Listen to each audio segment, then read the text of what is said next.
เมืองไตหิมหอมแลนเมืองไทยปอดมือตอกจุ่มเสต่างจือกึกไว้เนอ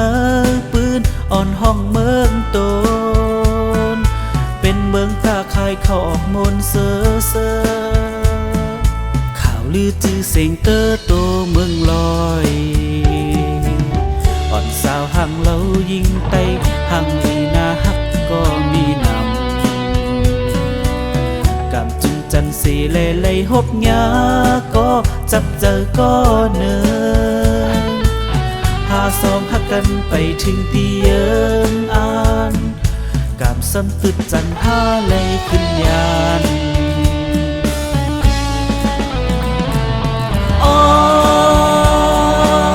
สั่งเจอว่าน้ำแม่ตนหมอคนหลังไหลในเต้จือ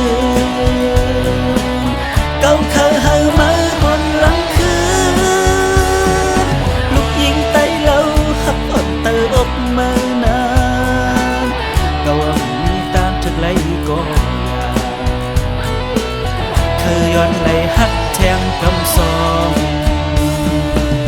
ตาจากตีมาย้อนสู่ตักน้ำต้นมาเฮ็ดน้ำยาบลูกบอกเป็นกองลงสูงเฮามันปอปนลอยเมืองตนข้าเจอตาในแลอำไปเถือกค้างก็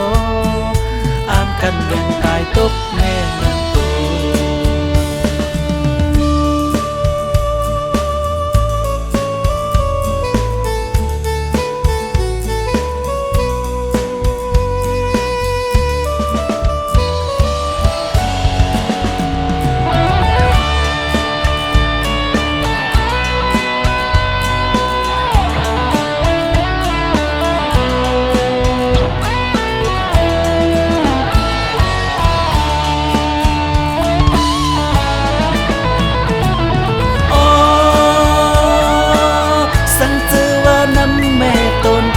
คนหลังไหลในเต้จือ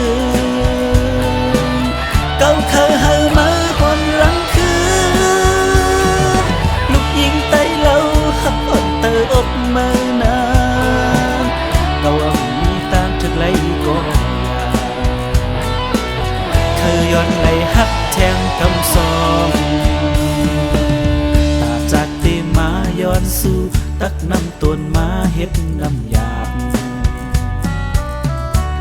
เป็นกองลงสูงเฮามันปอปนลอยเมืองตนข้าเจอตาในแลอำไปเถือกค้าง